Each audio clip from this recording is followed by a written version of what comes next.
প্রয়োজনীয় সংস্কার শেষে জাতীয় নির্বাচন অনুষ্ঠিত হবে বলে ইউরোপীয় ইউনিয়নের রাষ্ট্রদূত জানিয়েছেন অন্তর্বর্তী সরকারের প্রধান উপদেষ্টা ডক্টর মোহাম্মদ ইউনূস। তিনি বলেন, নির্বাচনের নির্দেশনা নিয়ে এ মাসেই সরকারের পক্ষ থেকে ঘোষণা দেওয়া হবে। এ সময় ভিসা সেন্টার দিল্লি থেকে সরিয়ে ঢাকা বা প্রতিবেশী কোনো দেশে স্থানান্তরের অনুরোধ করেন প্রধান উপদেষ্টা। বৈঠকে সকল ধরনের সহায়তা দিয়ে অন্তর্বর্তী সরকারের পাশে থাকার কথা জানিয়েছেন ইউরোপীয় ইউনিয়নের রাষ্ট্রদূত মাইকেল মিলার। আরো জানাচ্ছেন ইয়াসিন রানা। তেজগাঁয়ে প্রধান উপদেষ্টার কার্যালয়ে অন্তর্বর্তী সরকারের প্রধান উপদেষ্টা ডক্টর মোহাম্মদ ইউনূসের সঙ্গে বৈঠক করেন ইউরোপীয় ইউনিয়নের ১৯ সদস্যের প্রতিনিধি দল। বৈঠকে নির্বাচন, গত ১৬ বছরে আওয়ামী লীগ সরকারের অত্যাচার, শোষণ, গুম, মানবাধিকার লঙ্ঘন, অর্থ পাচার, ব্যাংকিং খাত বিপর্যস্ত করার তথ্য তুলে ধরেন প্রধান উপদেষ্টা doctor Yunus. Visa centre Delhi থেকে সরিয়ে ঢাকা বা প্রতিবেশী কোনো দেশে স্থানান্তরের অনুরোধ করেন প্রধান উপদেষ্টা। পরবর্তী নির্বাচন কিভাবে ও কখন অনুষ্ঠিত হবে সে বিষয়েও রাষ্ট্রদূতদের বিস্তারিত বার্তা দেন তিনি।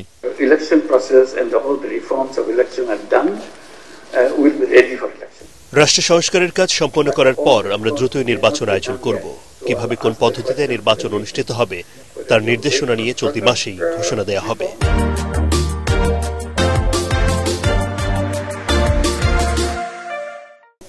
দেশের বেশিরভাগ জনগণ চায় সংস্কারের পর নির্বাচন আয়োজন হোক।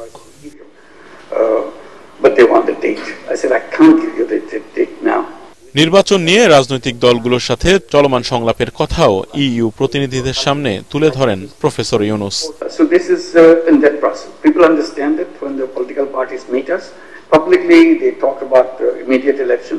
নির্বাচন সহ রাষ্ট্র সংস্কারের সকল ইস্যুতে দেশের সব রাজনৈতিক দলগুলোর সাথে আমরা আলোচনা করছি। নির্বাচন আয়োজনে দেরি হলে বিভিন্ন সমস্যার সৃষ্টি হবে, তবে সংস্কার শেষ করেই নির্বাচন করতে হবে, কারণ নির্বাচনী ব্যবস্থা ভেঙে পড়েছে। বাংলাদেশে নিযুক্ত ইউরোপীয় ইউনিয়নের head of delegation Michael Miller বলেন, রাষ্ট্র সংস্কার প্রক্রিয়ায় পূর্ণ সমর্থন করবে ইইউ।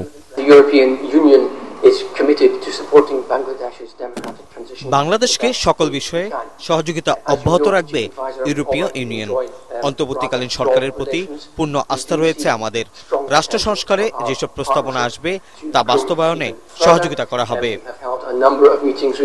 বৈঠকে শ্রম অধিকার, বাণিজ্য সুবিধা, জলবায়ু, ইন্টারন্যাশনাল ক্রাইম ট্রাইব্যুনাল ও রোহিঙ্গা প্রত্যাবাসন নিয়ে আলোচনা করেন ইইউ প্রতিনিধিরা। ইইউ সব সদস্য রাষ্ট্রের রাষ্ট্রদূতদের নিয়ে সরকার প্রধানের এমন আলোচনার উদ্যোগ এবারই প্রথম। ইয়াসিন রানা, এটিএন বাংলা, ঢাকা। বাংলাদেশের অভ্যন্তরীণ বিষয়ে নাক না গলাতে ভারতকে স্পষ্ট বার্তা দেওয়া হয়েছে বলে জানিয়েছেন পররাষ্ট্র সচিব জসিম উদ্দিন। পররাষ্ট্র মন্ত্রণালয়ের ব্রিফিংয়ে তিনি বলেন, বাংলাদেশ নিয়ে ভারতের গণমাধ্যমে অপপ্রচার ও দিল্লিতে বসে শেখ হাসিনার উস্কানিমূলক বক্তব্য ঢাকা ভালোভাবে নিচ্ছে না বলেও তাঁকে জানানো হয়েছে। এ সময় সংখ্যালঘু নির্যাতন ও ধর্মীয় উপাসনালয়ে হামলার ঘটনায় উদ্বেগ থাকলেও ঢাকার সাথে পারস্পরিক সহযোগিতাপূর্ণ, ইতিবাচক এবং গঠনমূলক সম্পর্ক দিল্লি গড়তে চায় বলে জানান ভারতের পররাষ্ট্র সচিব বিক্রম মিশ্রি। ইমদাদুল্লাহ বাবুর রিপোর্ট। পররাষ্ট্র সচিব পর্যায়ের বৈঠকে অংশ নিতে একদিনের সংক্ষিপ্ত সফরে ঢাকায় আসেন ভারতের পররাষ্ট্র সচিব বিক্রম মিশ্রি। সোমবার রাষ্ট্রীয় অতিথি ভবন পদ্মায় পররাষ্ট্র সচিব জসিম উদ্দিনের সাথে ৯ সদস্যের একটি প্রতিনিধি দল নিয়ে বৈঠকে মিলিত হন তিনি। প্রায় ২.৫ ঘণ্টা চলে দুই দেশের পররাষ্ট্র সচিবদের বৈঠক, যেখানে স্থান পায় প্রতিবেশী দেশের সাথে সম্পর্কের চলমান উত্তেজনা, সংখ্যালঘুদের নিরাপত্তা, ব্যবসা বাণিজ্য, বিদ্যুৎ ও জ্বালানি, সীমান্ত হত্যা বন্ধ, অভিন্ন নদীর পানি বন্টন এবং ভিসা সহজীকরণ সহ নানা ইস্যু।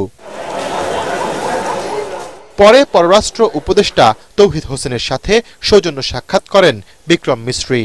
সাক্ষাৎ শেষে গণমাধ্যমের মুখোমুখি হয়ে তিনি জানান, বাংলাদেশের নতুন সরকারের প্রতি সমর্থন রয়েছে ভারতের। India desires A positive, constructive and mutually beneficial relationship with Bangladesh. We have always seen in the past and we continue to see in the future this relationship as a people-centric and people-oriented relationship.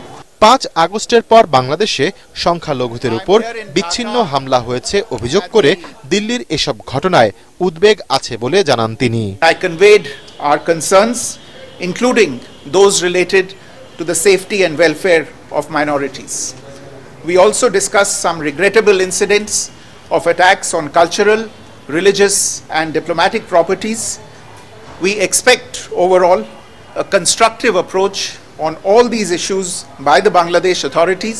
পরে আনুষ্ঠানিক ব্রিফিংয়ে বাংলাদেশের পররাষ্ট্র সচিব বলেন, দেশের সব নাগরিকের নিরাপত্তা নিশ্চিতে সরকার অঙ্গীকারাবদ্ধ বলে বিক্রম মিস্ত্রিকে জানানো হয়েছে।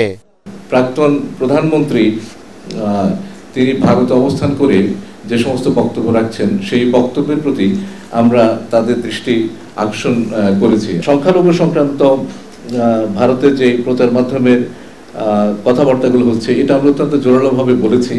আমরা একটা খোলা বইয়ের মতো সেই মেসেজটা আমরা দিতে চাই। ভারতের পররাষ্ট্র সচিবকেও স্মরণ করিয়ে দিয়েছি যে বাংলাদেশ অন্য দেশের অভ্যন্তরীণ বিষয়ে মন্তব্য করা থেকে বিরত থাকে এবং অন্যান্য দেশেরও একই ধরনের শ্রদ্ধাবোধ আমাদের প্রতি দেখানো উচিত। ডক্টর মোহাম্মদ ইউনূসের সরকার ক্ষমতায় আসার পর ভারতের কোনো কূটনীতিকের এটি প্রথম সফর।